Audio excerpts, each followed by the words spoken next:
Lady Bokagi, they Lemhona lady, Moisin Moina Tamoising, Dingay, Sudaya River, Moina Tamoising upon Mata Moina Mikap Tolaga,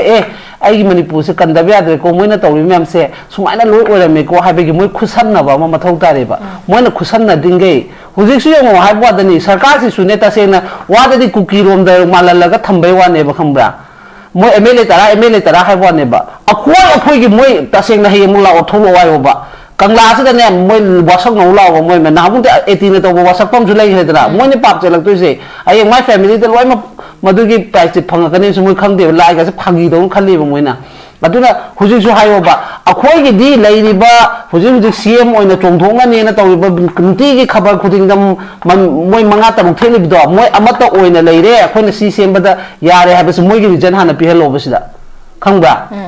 Moisidahan Pielova, to Mono, Bessia, Chavono, Biares, Moisidahan Hayalova. Marie from Tola, Canana, Nova, this is a long Dushi, Sentence to Kalova. None so I get a man with Gitan, so I saw Garki and so I get to the Amisabu, Panaoigera, Modi Panaoigera, Pasula, Weba, Quagin, Tamoising, like to say. Come back, do not even see Marie half Manga, half see, same tower, do the Manga, I put it to got my Matamatan Tapalo, I do. I do not quite say I'm not quite what the Highway one need, but do a quick talk down low of Nina and then neglect Javani, who's using so when I see Janibo Khongchat issue, I beg you one neighbor, make a shoot not too much. So do assembly than a total but no past people sooner true. Ha! Kali kita mau extend tau gini, sebenarnya highway se jalan dia ini indah kan dan tu mikuk tu di sign tau ngalu kan tu dah aku dia tu di mau dicat PR, mau di dicat PR we, adu tau we tu di, adu kan anak kai highway, adu na masih gitu, man kita berdiri aja dia ngah hujung so hari sini so aku organisation pelajar aku berdiri lau ni dong lau kan Khongchat tu hayang pun situ pun sukai berdiri ya, berdiri thamni tau tu leaders ini segi mau gitu double standard se tolak pematam dah. Aku pagane moi leaders in the double standard se talk ting di suya moi na dai durang governor da moi mamang da kya mo da sana ki drama mem deu moi masana da aku ni phung bari di yam chamana lai kan karai lai dino lai di am ta cha kau gi ni moi pulap lao nam ta hai gi ba lao ba kau gi ba se me gi cha kau gi ba moi mem dom thamoi sing nam tang kal no su kangla se da ko usok om pizza gi moi pulap du ko wasak na han gi bai Ama lebih legitin asal from mating pang. Aduh ni, aduh kau ke apa mana? Aduh nak order pada betul tahu guna apa? Nuai nak order pada betul betul yang nasi itu mira jamnya mina macam mana nak nasi sekali order lagi ba? Yes. Ha nasi aja bising kari no kari bibang nak hadis bo. Ay nak hana deh hanjan jangan so hari lagi tu ni. Si hari kena hitam masih bising kangkang ikon hai ba. Pelak tereh hai ba. Nasi aja bising kari tu bagi isai yung lagi isai patah lagi lebam nam dah nak hadis suka ni pun sino ba. Muai ni cakap kaba anda tu we aku di cakap wahai kere. Mana marah ni coba cengam dah wani. Aku ni rale tanda caca rale jaruk dia apa dengan si thajan mangam dikari no ba. Ngasi kan isa aku Imagi Meira lagi mu mapak mu tinggi jaga am calu ni kendal khara duk khara tahu le ngani lagu na. Aduh ni laksa kan anak wahli no mana na cok. Aduh no kau ni misi am patte ba ini hasilnya kau ni am patte ba. Kau misi am ti mabuk cempik pengatan ni bersih kambang. Hai lo gas ngangai ini masih ni bisi na pungan ngangai kau dah hai ba. Nang dia ada nang ini, nuai design tahu apa yum tu lagi orang. Aku itu ni ngang mandan ni Sujata na ngang mandan ni, ojening dari leader saya MLA ojening dari design tahu mido, cuma ngang gue ba. Tahu tu ni ngang ni punci cuba ngang, kunci nama thagat kiban ni muai. Mana yang lupa mat kan, tahu thapan nanti ba. Lepas semua kan bikitan thagat kiban ni ba. Tuh apa lo emak? Ngangan indra kadi, leader saya leader betul tu aku MLA tokcer ni BJP tokcer ada kan, yum tu pamalai oba. Discussion ni sudah wang ngang la oba. Madu kami dah kau yagi ba. Khusus je moi pang, tolo pang ekor ni pilih moi ki pang tu budget ni pang dana, thau degi kai degi lo moi di mati cana pang kan mai ngan na kan kau atai cat pakai kang de. Moi si kencang deh uji ngasi lau moi kencang pote. Kerap boleh ni astaurai tu moi kerap ada makan dutok ini ba. Si moi dah kencang sempet ile moi bujuk siang. Moi di cakap cana am dunia.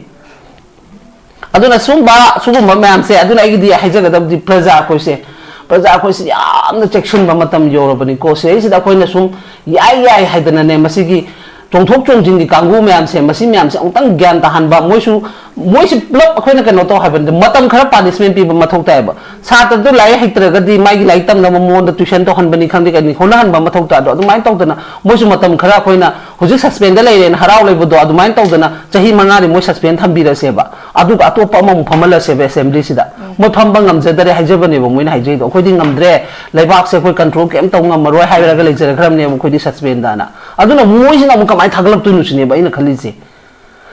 akhoi ngamjadare na suspend le halaga pithribi da amta bu thok ta thong do ne khoi manipur da honda suspension da tham ba suspend MLA thamaga sumaina thamba ise sanari ba lo se ngoba sida harawa ga nungai jadana leiri ne bo moise ado khoi di yaroi ba hai ne ba law ne maram di moina na sinu pala ga ni mathak ta chari ba tawri ba myam do akhoi praja miyam si gine maman na pi ba ngata ne ba adu na responsibility law ding gai di ai gi thawai sina ai gi so sina holding gai di ai di leader chai ba to oi ba leader chai ga no hai ga na ai ngasi de ai gi ken da sungare to hai ro ai MLA tok chare chai ba hai adu ai su law bi roi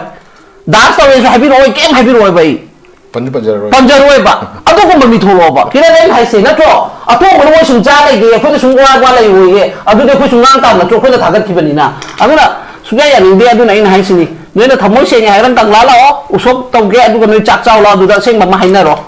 ko adu ka noi na no noi gi na chin do yam pali MLA da chai hai ra ka na noi MLA ha ba ming do lo thok ko lai ba mai mami du lai ro any MLA sing gi maming du dang lai ro ko yi mamang da one of the leader habitare mahakna phongdok kibada manipur da lariba praja sing amadi manipur da lariba CSO sing se hana punsin biu aduga kogi lariba leader sing se mokodi pullaga lei haba wafam kha phongdoki adugo manipur gi praja sing CSO sing unity ore habdi ngasi khongchatuna dumak akogi marik chumna ba example amani habi yarabani ngasi gi thokleiba miyam habitare manipur se kaidana bagi damakta manipur gi integrity se soktana bagi damakta ngasi praja thoki mati koi tongan tongan ba community sing thola kana manipur gi damakta lepa kanda manipur Kannaba Khongchat hana chatkibani but adugo zik lairibasi praja sing gi unity laire adugo praja singi mang thara kanda khogi manipur da thoiba crisis maya manipur gi thoiba conflict mayam se resolve tawna bhona ga doriba manipur gi welfare gi damakta taw doriba leaders sing di karai chakra ga ba question the music lai bisi ma kamai thamini ham makda koi gi window TV bu ye ga praja puna moto tum jari aduga ngasi gi panelist hoina phammi ba ga gi na kira namasu echa gi danjing gi pham da chu chan masi taseng adum hangani aduna khoi su kanogi poto khoi di hairaga su seng na have the CSO adu da hai gi leader su mai gi su dum pakhum ni khoi na ngasi pi do maram di akhoi na ngasi hoi CSO plap na pham da ba tholak pa da di dum tori du ne ba laibak ki ne hairaga di dum thongna rei du ni adu ga hoi mai gi office ta kai da tonga na mai lojbe agenda du na oraga su laibak ki damang manipur gi damang hairaga di loi mak akhoi CSO da natraga su ato fruit myam su loi ngasi pulli du ne ba specialist thadong su yaw na dum tawri du ne ba maram di akhoi manipur haiba lam se kai be yaro haibegi adum miyam se dum chak manan lepe haiba moi da ngasi example adum ulle da na ko utna su lai adu moi gi wasidi hainingai leitabegi adune ina haido akhoi rom da kumdara kanu mathak ta ka piu haib se moi su ya dreba moi da khoi level da haibadi CSO da khara taina discussion phamba khara taina smai sum lai bane leader do aduna akhoi gi leader sidi aina sum hanjana du ne ngasi sum nakta su kamen am da yaw bane ima Sujata se MLA chai bagi thabak to oi leiri ai di MLA chai ban da te haiba si praja miyam su khongdre be MLA chai ban da te ba akhoi na ngasi chali ba Khongchat ngasi lawi ba resolution se masi center da directly taw do su ai gi MLA si ju pulap kaw ka na moi da su piba mathau tai ba maram di pressure se kiran ko akhoi punna changjan mi na mathau tai ba na ta di leader di akhoi gi leader si di center ga mana ra chali aina dum haidun na hong ki noi discussion haidun man ki bat tari haidun ne ba praja akhoi na di center na tawi ba thong se khoi yaning dre na ngasi na prap miyam da khangala haire pia le ga su ya dre pia gi di first time de khoi na hang ge khu chu khang ba khang e chahi phara ka dab da kem da solution no solution oi pa de gi ngasi khong se am tangai phadana chakhi ba po ne ba maram di khoi sarkar paling da phana ma chali ko adu gi su no kano result leite ko adu gi su pia su ngai mai gi taw roi ba myam du gi mai president rules in follow to ta ba gi last hours de ju khoi su aning bu du phongdok tab di are na IDP sing mayum changan bangam dre national highway ke su lai chat pangam de hairu ga ni moi da hairu kan security tai to chat pai free movement haraga security tai to chap du di adu atha thokte ba tase na khoina thaina dum highway se highway da ni khoi highway se mamang de gi dum thingala ei moi adum kano tawi taw bu da bo khoina seng na gari car ama da dum silong chat ke ngama mi Guwahati chat ke ngama mi cha ngama me ba loi ma adu gi pot tu di hu je khoi de leitra bani na khoina na adu puna mo to free oina thau haibai wa ne ba moi security tai to chap du di khoi free movement ching de ha bane ba ai gi hak tu di dum pi pham thok bane na aduna chansi ki pochida MLA sing ngasi tholok ta ba adu bu tholok traga su ngasi lauri bo waref se कोई कोकोमी की side की और कोई मियाम की हुजी की वारेप सिसु लेरिबा कोई की हुजी लेरिबा कोई की स्पेशलिस्ट मैते की हाइतारे को मोय कनो लेरिबा मैम से ऑपोजिशन होगेरा रूलिंग होगेरा मोय द पीबम सु मथौ तायबा मरम दिसी की मतंग से प्रजा कोना पामाबगा लौबनी सेंटर अखोय जु थागनी तौबदबु नोय की सु रेस्पोंसिबिलिटी मसी की मतंग से नु वारी सनबगी मतम अमा लेपनबो होनोना अदुगा अदो आइगी कैरी हाइगदमनो हाबदा चंसी की से तसेंगा एमएलए अमतना सु गितांजेना सु एमएलए वाफम सिदि दुम थमगा सु लेरे को अदो मसी एमएलए सिंग सिदि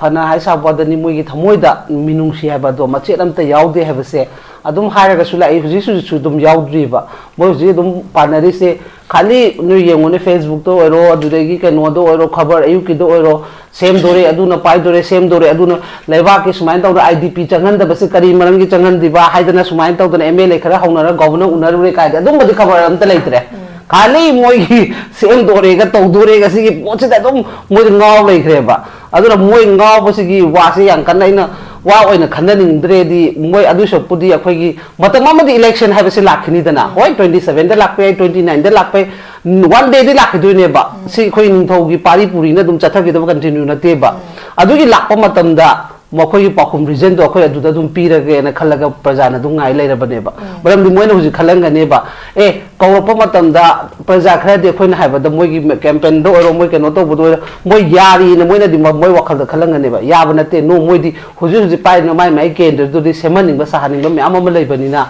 मदुगी इनबे वानेबा हादि मा लीडर एज ए लीडर के केंद्र दु बि ओइबेगी अदुगा हाय मतम की मतुंग इन अदुम एक्चेंज असिदि कंपलसरी तौरकनेबा कुंठा एमएलए कुंठा मंगारक ओइबगी ओइरो दुदेगी ताम अहुमलक काबा मी बु ओइगेरा अमबु ओइगेरा हुजि वन डे न सिंगर लोय लेनेबा अदुना केंद्र की तौबम थोप थौदांग दुदि लहनद यादबनिना मोयद खरा थोलपै वाने प्रजा थोलै दुदि मरमदि मा हुजि रेस्पोंसिबिलिटी नि लेबाक सु लौदरदि केंद्र की सु लौदरदि के दौनी हाइदना मदुगी सेमन साम मोय वखलदनदि अखोय केंद्र कुमगा साबदा मैरा संखाबिदा आई प्रजा लेदि आई हराउरी इन लेबा नो मोय थमोयदे दु लेत्रमने मोय अदुमसु खंगदमनेबा अदुना मसी मोयदे यामना क्रिटिकल नि मोयना तसेंगना हुजि हुजि सु आइन हाइसिनि मो अखोयना थिलुद्रगा सु मोयने ए नोय प्रजा म्यामना ngasi चखिबा खोंजन दुनिने मदुग नोय तारिबा रिजोल्यूशन दो अखोयदसु पिरो अखोयनसु सेंटर थेंगनगे हाइगे खोइसु प्रजा के पामबसी लेरे खोइ वइ सनबदा हाइगे हाइबा ममोइसु मथौ तारे बा आइदि हाना दैसु हाइरे दुनेबा खोइ सेंटर अमसु स्टेट की वा मागी लॉजिक अदिसे मानदे सोंदना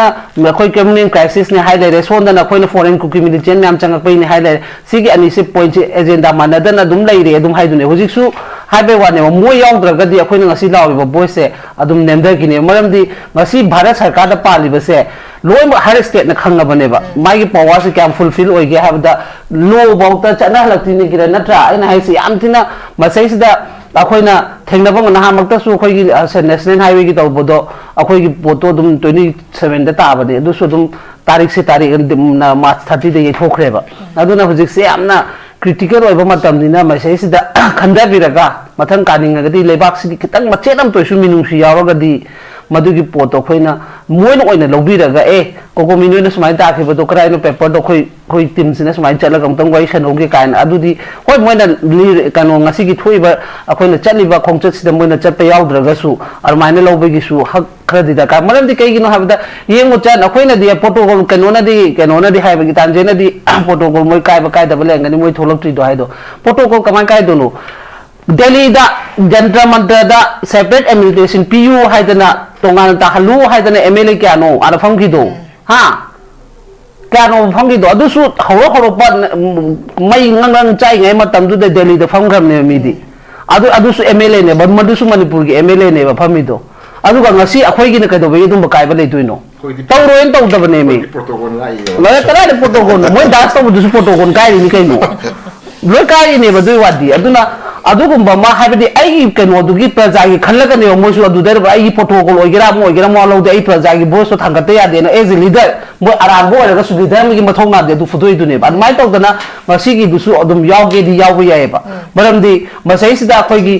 तौदुइ पोसे खनासि तौनसि हाइबा अमत नतेबा मणिपुर से काइबे यारो हाइबा अखोइगी दुने हेना मोइदा पोतो यामना प्रॉफिट ओइगदबा पोनेबा मोइगी तुंगी एजेंडा यंगागदि दुगुम्बदो हाइबा नाइदना दुम थोलकदबा पोनेबा मिगी दि यंगुदना जंत्र मंतर दिल्ली निको फमिदो Manipur da khoi gi thoga chatpa ngamde adu su Manipur thugai be yaro habegi da magda achumba tawba myamna adu ga ngasi la na tawi habaduna di gentleman da tawba kanang kai haigine moi BJP gi oina su moi tare yauri bodu kanana punishment pi gi moi party side gi kenta pi deba aduna takpadi moina su khandok piram be moi leba ki moi gi keno ma fruit ki da magta moi praja gi da magta haijeri ni na dolom da keno tawam basu yai khamde ko adu bu tawdi punishment di pi de habani da adu ga ngasi khoi gi na ka dobe gi moi da adu gumba khoina wakhal khandoino khaninga leite ba tawge di tawbe tawroin tawdam ain haisni ngasi sarkar center se khoina agenda da di tari ba si akhoi state subject ne ba moi amana governor da tanga ga khoi leiri ba khoi se moi tare thokraga su lemori ba khoi si lemori 44 di leiri moi da supporting tawba NPP leiri natro JDU leiri loi leiri ba si myam sina tawdana I leader si leire haiba kandu da center da yani na tage yawe habadna kona khoi defense ngasi gi chani ba khongjat ki miyam duna adum thengna ba yae ba kari gi ai gi state ki laingak sembada bu noi na kari gi damakta noi pya le helena kem tawdre adu prajana si tawrabani da khoi dingam dre semane na hayem chalo ngasi gi kano duna moi da charge lawraga praja miyang gi ngasi gi example miyam du gi kano duna ma example oraga governor da ngangna so ba adu tawroi ba kemta aduna chan moi gi wari sidi yang kan hayem no ai gi bu praja ngasi gi tawbiri ba praja miyam na akhoi na ngasi wajari ba lebak ki da ma wa ba se ai gi leader na wada bani na tungda kama firet lawarga akhoi gi heng tungi ngasai mata su khoi maitei pangal gi amana hai dune ba ira ba darka ore do mana mo hai khrem ne ngasi kano da akhoi gi kano gi da di kan ngasai meeting da ko nan su thara ni ira ba darka ore ma bo hai ra bane ba athau ira bo ma thau ta ren aduna si myam se akhoi na tau se ta di akhoi di ji moi da ngang bai ma thau ta tre moi lening ma matam nei one day hai ba do khoi singaga madugi matung ina praja na kan ba decision lau sige hai ba do madu letter ga heng future gi waga ne have pose masi adum haije ge okay am nunga je ima yam fasan thabi kra ko gi masina ta ko de ko gi Manipur da afaba leader se ko gi leitre have ga chap mana ba ha tare Manipur gi so koi ba conflict se huzik faw da praja sing na wari basi yengwira kan da Manipur gi lairi ba issue shida hana priority pira kan thabak se lokat pangam da even ko gi masing magic number shuna government faw ko sema ngam da ba gi pot am khak lak pani na Manipur da ko gi matik chaba leader have tare full responsibility oiba responsibility lawba ngamba leader adum khak darkar oi haba fam duni ima ko gi men oina ko gi leader sing na tarokata bathabak sing torokta baduna si sigumba fiwam se situation se europe ni haba fam duni adubu mamangi center lengak ta gi habitare center leader sing na ko gi hariba Manipur gi leiriba conflict se ko state matter ni haba gi potam khang so hara ki baso lera bani December da ko gi unaki ba mi fam da so habitare ko gi hana nakoi masel hana peace purok laba khona udu ga lengak sem gi wafam phong dorok ki baso lera bani but adu itaragadi center leaders in the state matter ni hai taragadi state ki leaders in the state matter oi taragadi state lengak na dumak ko gi irang se resolve tong bo na jarage state lengak ta full power pibiro haiba ngam dre basina kari gi na ba question chini matang sa ko gi state leaders in se sukmetik shola bra haiba question ni ima ga mai thamni chat adune ina haidu moi se ta seng na haibada isagi kanu se moi na haiba ngam da adu da ne ina noi kari hural ro ke ka haibda moi sauri mem do maram di aina achumba ma tawraga gi achumba poto aigi imung du da problem thokpado akoi di tai na tam praja gi di leader da haiba se mathau ta na aina non da hairu ya poda aina kilen da hairu aina gi tanjen haya roi ba maram di akoi gi state ki oina saminan matung ina akoi gi su moi humpu na lekre ama lekhi dere ko tara amana moi ke no to gru opposition su ngai re hai pa da nu je le ba ki irang da di opposition haiba ruling haiba party haiba gi post leita na adum all political myam sina pulap na apun ba gi oina thabak to godaba matam de state ama da mai cha agati adu gumba do to da baduna maram oiraga ngasi center sumana ngangni mangang halai se khoi gi seng na habda loi makta mathomoi seng da myam ama lei bai ne ba ado hoi moi na hainei khoi gi political party gi se khoi gi ruling da lei ba khoi gi chema sarda party president oina lei bi se state ki mana ko godam ni mana ko da bana maram oiraga kano to da bani kai den adu aina na kau da poto kau na bo khona halaga sumaina akhoi na namu kanna irang to ringai matam da khoi gi Kashmir da thoke palaga gi do mo Rahul moi bani opposition ruling na parliament da kanna launa raga su all political party gi do sema ga na solution gi do moi mi kya no chi tara hum dore kya kiran si bada adu maina si bado ha kuntaru adu kuntaru si bada du maina solution kre adu main to da na khoi gi su lei ri ba khoi moi center na khana haraga su ai gi state gi khanja boy ta de khoi gi state gi da mak na to party no moi na semna dana leader na puthongna dana tawrise मोगी इमुंगी मोई यावरिबा party दुगी खरा कानाबा फंगेना तौनबदि नतेदना मोई खरा दुना थादरगा state से कनो तो हनबदि नते leather केन खंगजदरबा ngasi मियामना नुसामक्ता चलिबा हुजिक नानाबा अहनजु फनामा मा यावंगनि हाय बवादनि मग ngасai मक्ते योंददि फोन तौरपदा इमा आइदि खोंगसु लोय पोक्थुए हायबसु यावरेबको अदुगुंबा मयामदुना मोई मैम मोसे पीबीनेब बोट तो माई खरा माई पार्टी माई कनो प्रजा खरा पीब नातेब कई चम चमना लेजब मैम से पीर कान मोसे लीडर थम्बनी मोदी चेनदब सुया यादे है अखोना मोद चेनरीसे मोगी तोाब अखोना पर्सनल की कईगुब नुआनदबी नातेब लेबाक की सूगुब अचौब इरांग लागदी नोई मसें से करीगीदमक मचुई मचुई तार लेनो है अखोगी हंगम थोप क्वेश्चन मरमदी अखोई नोगी असेंबली स्टेट की चना फथाम नागा नोई फमुरो हाइदना कोई हुजिक कोनुंगदोंग याम चावना फजना लेरिबा अवाम कनोदा लेरिसिदा मोय थागत खरबने हैबा अदुगी पोट मैम दुदा ngang वानेबा खोइना ngang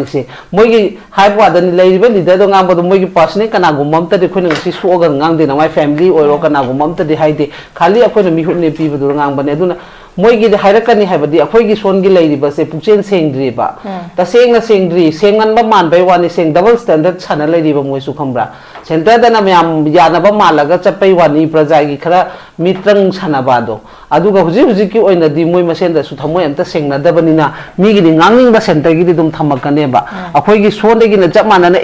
अखोइ से चौकी चौरागी लोइ तुओसी अखोइगी क्राइसिस से सीनी हारगा स्टेन अमतंग तौरगा दिल्ली द अखोइ पुन्ना अमतंग चलगा हाइबुसे हाइबा मतमदा सेंटर सु मोइ सानानिंगबा पोतो लेपकनेबा दुने इन हाइदो नंगना आयोना कक तौबदो आइना यारवैना नोंदा हाइदि चन्नंग आयोना केम तौ ओयबा को मीगिदी पार्लियामेंट अहम टाइम तदी कनोदुना मिसाना हायमदो मिटोप मिरांचा हायरंबनी अदुगा मिटोप मिरांचा की लाउथो कांदना मु हुजि अखोइगिना मु फनिंगदबगिनेबा मोइना मु ngasi कम्युनिटी क्राइसिस हाइरेजि दो खंबा मार मसा मंगना नत्रो मिटोप मिरांचा चंगकपा मिटोप मिरांचा ना बांग्लादेश अदुदु माना मैम हायरगा करिगी दमकता मणिपुर की ओरकाना माना कम्युनिटी क्राइसिस कम्युनिटी नोय मसेन करिगी हाइनोबा अखोइना सोंदा नत्ते मिटोप मिरांचा खरा चंगकदन सी तौइने से अदुम हायरगा लेरगा अदुना सेंटर दे दो लोमदा दुम खोम लेरने मरमदि माना सोनाकंदा हाइबा पोतुगे चाना हनबदो सोंददि मखुतो थानिंगदबगिनेबा मणिपुर से मोय याम थिना पामजबा लम अम ओइरेबा मैम सेंटर दिल्ली सरकारसना लेरिबा हानदगी सु हुजिसु दुम दिल्लीना टारगेट अमदा दुम लेबा पोनेबा अदुना हुजिसे अखोइदा दुम हाइलेगिनी मरमदि अदुना आइने अदुना नेबा खोइना खोइ लीडर द नोय असेंबा वादो थम्मकाना यादे हारगा फिकलम थोलो हाइसे अतैगी नतेबा खेनादि से मिदि कोक सानैनेबा मिदि मयांग कोकनि हाबा खंबा मिदि मयांग कोकनेबा माना लाउथोखरे सुनाकंददि अतोप लमदगी सुमाइना लाप खोप मैम सुमाइ फादोकदम तौगदमनिना आसाम तखारिबा मत इतै मैम तखारिसिनेबा मणिपुर दना करिगिदमत लैंग्वेज तो चुंद्रिनोबा अखोइ मेथाटगी हाइरेबा मिटो मिरांचा अनुसावी केना नत्रो हाइरमिदो गवर्नर मसामंग नत्रो माना चुचामपुदा रिलीफ केमगी चप्पा मतमदा अतोप मिखरा यावमेना मसामा हाइद्रो गवर्नर मसामंगना अचुंबा हाइबा मिदु सिदेगी थक थक ट्रांसफर चललेबा करिगिनो मोय गेम दो लोइदबनिना अदुनानेबा अखोइना ngasi हाइदि अखोइना ngasi प्रजादि खंगे सेंटरना सानरिबा पोरम मैमसे ngasi सु लाउदन खोंदन चले अदुबु लेरिबा खैगी सिदैजे लेमहोंना लेरिबा मोइसिनाने मोइना थमोइ सेंदिंगैदि सुया यागिरोबा मोइना थमोइ सेंगपा मतम मोइना मिकअप थोलागा आई मणिपुर से कंदब यादरे को मोइना तौरि मैम से सुमाइना लोइ ओरमे को हाइबेगी मोइ खुसन्नबा मा मथौ तारेबा मोइना खुसन्ना दिंगै हुजिकसु यंगो हाइबवादनी सरकार से सुने तसेना वाददी कुकी रोम द माललगा थंबै वानेबा खंब्रा मोइ एमएलए तरा हाइबवानेबा अखोइगी मोइ तसेना हे मुला ओथोलो वायोबा कंगला से ने मोइ वासक नौ लाव मोइ में नाबुद 18 तो वासक पम जुलै हेदरा मोइने पाप चलक्तोइसे आइ माय फैमिली द लोइ मदुगी प्राइस फंगकने सु मोइ खंदे लाइगा से फंगी दो खल्लिबा मोइना अदुना हुजिसु हायोबा अखोइगी दी लेरिबा हुजि सीएम ओइना चोंथोंगनेना तौरिबा कुंतीगी खबर खुदिंगम मोइ मंगा तरुक थेलिबदो मोइ अमता ओइना लेरे अखोइना सी सेमबदा यारे हाबस मोइगी रिजन हाना पिहलोबसिदा खंबा मोइ सिदा हाना पिहलोबा तो मनो ओइबसु यारे चावनो बि यारे से मोइ सिदा हाना हायलोबा मरी चोंथो लेरगा कनाना नोबा डिसीजन लौंगमदुसि सेंटर सु खल्लोबा नंगसु आई ओइगे हारे माना गितानिसु आइसु ओइगे हारे किरनसु ओइगे हारे दुदि अमिषाबु फना ओइगेरा मोदी फना ओइगेरा उपाय सुलै ओइबा खोइगिनेबा थमोइ सिंगना लैत्रिसे खंबा अदुना ने ngasi मरी हाप मंगा हाप से सेम तव अदुनि मा ngасai डिपुटी दो थो तवगा माय मथंग चथा लो आइदो अदुना हाइसे अदुना खोइसे यामना खोइना वाददि हाइबे वानी ꯑꯗꯨꯒ ꯑꯩꯈꯣꯏꯒꯤ ꯊꯧꯗꯥꯡ ꯂꯧꯗꯕꯅꯤꯅ ꯁꯦꯟꯇꯔꯅ ꯅꯦꯒ꯭ꯂꯦꯛ ꯆꯥꯕꯅꯤ ꯍꯧꯖꯤꯛ ꯍꯧꯖꯤꯛꯁꯨ ꯑꯩꯈꯣꯏꯅ ꯉꯁꯤ ꯆꯠꯂꯤꯕ ꯈꯣꯡꯖꯪꯁꯤꯁꯨ ꯍꯥꯏꯕꯒꯤ ꯋꯥꯅꯦꯕ ꯃꯣꯏ ꯀꯩꯁꯨ ꯅꯥꯆꯨꯡꯉꯣꯏꯕ ꯁꯨꯗꯣ ꯑꯦꯁꯦꯝꯕ꯭ꯂꯤꯗ ꯅꯠꯇ꯭ꯔꯣ ꯇꯛꯁꯟꯕ ꯅꯣꯏ ꯄꯥꯁ ꯇꯧꯈꯤꯕ ꯁꯨ ꯅꯠꯇ꯭रो ꯍꯥ ꯀꯔꯤꯒꯤꯗꯃꯛꯇ ꯑꯦꯛꯁꯇꯦꯟ ꯇꯧꯈꯤ ꯅꯦꯁꯅꯦꯜ ꯍꯥꯏꯋꯦꯁꯦ ꯆꯠꯍꯟꯕ ꯌꯥꯅꯤ ꯏꯟꯅꯔꯦ ꯍꯥꯏꯔ ꯀꯥꯟꯗ ꯅꯠꯇ꯭ꯔꯣ ꯃꯤꯀꯨꯞꯇꯨꯒꯤ ꯁꯥꯏꯟ ꯇꯧꯅ ꯂꯣꯏꯔꯀꯥꯟꯗꯨꯗ ꯑꯩꯈꯣꯏꯗꯤ ꯑꯗꯨꯗꯤ ꯃꯣꯏꯗꯤ ꯆꯠꯄ ꯌꯥꯔꯣꯏ ꯃꯩꯇꯩꯗꯤ ꯆꯠꯄ ꯌꯥꯔꯣꯏꯌꯦ ꯑꯗꯨ ꯇꯧꯔꯛꯏ ꯑꯗꯨꯗꯤ ꯑꯗꯨ ꯀꯅꯥꯅ ꯀꯩ ꯍꯥꯏꯒꯦ aduna masigi chumangeta badi aigidi anga hujik su hari sini so akoi organization praja akoi budi launi dung laudon khongdana dum hayeng punji chupo thugai badi yar wajidi thamni tawbo tabu leaders sing sigi moigi double standard se tolok pa matamda akoi phagane ba moigi leaders sing sigi double standard se tok tringe su yar moina de hydran governor da moi mamang da kya rak moi da sana ki drama mem de moi masana sa akoi ni phung bari di yam chamana lai kain karai lai ri no lai de am ta cha kau ge ni moi pulap lao nam ta hai ge ba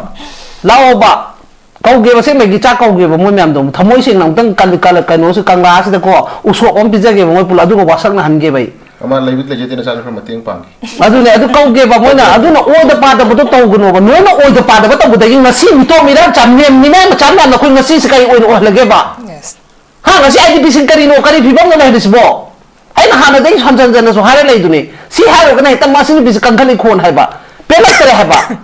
masi ai di pisin kai bagi isai yum lai isai ki pata lai na leibam am da na lai hadi su ka ni punsi no ba mo ni changa ko changa ka ba another way ko di chango hai gre mo na mara le jabe changam da wa ni ako ni ra le tan cha cha lai jaru ge ha ba da ngasi thajan mangam kari gi no ba ngasi ka no isa ako imai be na yu ma phang mu ding gi jaga am chalu ni kendal khara duk khara taw le ngani lobi na adu gi la cha kana no hali no mo na tro aduna khoi mi se am patte ba in haisna khoi mi am patte ba khoi mi se am thi mabuk chen pik panga tane ba se khamba hai ro ga snanga ine mo sin pi sin punga na ngai khoi da hai ba ngang de ya de ngang ni no design to ga yum de lai ro ne akhoi de ne ngang man da ne sujata na ngang man da ne ai oijening de leader se mla oijening de resign to mi do ai sunga ngang we ba to de ne ngang ne punchi chu panga ne ai khutna na ma thagat ki ba ne mo ai mo ne wo lu pa mat ka no to tha ba na te ba lebar sibu kan bigada thagat khibne ba to thoma loi ma nangan indra gadi leader cha han indra gadi leader oi bodu to ya khoi mla tok chare ne bjp tok chare ara yum da phama lai oba discussion na sila wangang la oba modu kanu da khoi yage ba huju ji moi phang to lo phang e khoi na pi lai moi gi phang to ba budget nyam phang da na thaw de gi kai de gi lo ma moi di matin cha na phang ga ngai wu na ka no khoi atai cha pa ga khang de moi ji kan chang de ji ngasi law ri moi kan chang pote khara pure ngani astawre to moi khara hara maga du to khine ba si moi da kan ta sin peti le moi bo ji su yo moi di chaka chana ram du ni aduna sumba ma mam se aduna igi di haja ga di praja ko se yam na section ba matam yo ro bani ko se isi da ko na sum yai haidana ne masigi chongthok chongjing gi kangu myam se masi myam se ongtang gyan ta han ba moi si plop akhoi na kano to haban matam khara punishment pi ba mathok ta ba sa ta du lai hektra ga di mai gi lai tam na mo da tuition to han bani khang di ka ni hona han ba mathok ta do du mai tawdana moi su matam khara akhoi na hujik suspend da lai ren harau lai bu do du mai tawdana chahi manga ri moi suspend tham bi ra se ba adu ka to pa ma phamala se be assembly sida moi pham ba ngam je da re haije bani ba moi na haije do akhoi di ngam dre laibak se khoi control kem taw ngam maroi hai ra ga lecture khram ne mo khoi di suspend da na aduna moi sina mo mai thaglap tu nu sine ba ina khali se akhoi ngam jadare na suspend le halaga ka pithribi da amta bu thok ta thong do ne khoi manipur da honda suspension da tham mi ba suspend da mla thamaga sumaina tham bai se sanari ba lo se ngo ba sida harawa ga nungai jadana leiri ne ba moi se ado khoi di yaroi ba hai ne ba law ne maram di moi na ngasi lu pala ga ni mathak ta chari ba tawri ba myam do akhoi praja miyam si gi ne maman na pi ba ngata ne ba aduna responsibility law ding ga di ai gi thawai sina ai gi so sina holding ga di ai di leader chai ba to oi ba leader chai ga no hai na ai ngasi de ai gi ken da sunga to hai ro ai mla tok chare chai ba hai adu ai su law ro bi da sa we so habi ro kem habi ro bai panjar ba adu ko ma mi thoro ba kira len hai se na to ato ko no sung cha lai ge ko sung wa lai oi ge adu de ko sung ngang ta na to ko na thagat ki bani na aduna suya ya ni de adu na in hai sini ne na thamoi se nya hai ran tang la la usop tong ge adu ko no chak chaw la adu da seng ma hai na ro ko adu ka noi na gi na chin do yam pali mla da chai hai ra na noi mla ha ba ming do lo thok ro lai ba mai mami du lai ro any mla sing gi maming du dang lai ro mang da happy ba mla do adu lo thok pi ro akhoi ngang roi ge kana ngang roi ge adu ne hai jaga da bo प्रजासिंगना मसागी right तो सिनरगा थागतखिबा अखोइगी leader निना प्रजासिंगी वाकतसे अदुमक leader दुगी मतकता वाकत पायबसिदी अदुम महौसानी अखोइ प्रजाना थागतखिबनी प्रजासिंगना अदुमक ज्ञान ताहनगदबनी हाबिगी पोतनी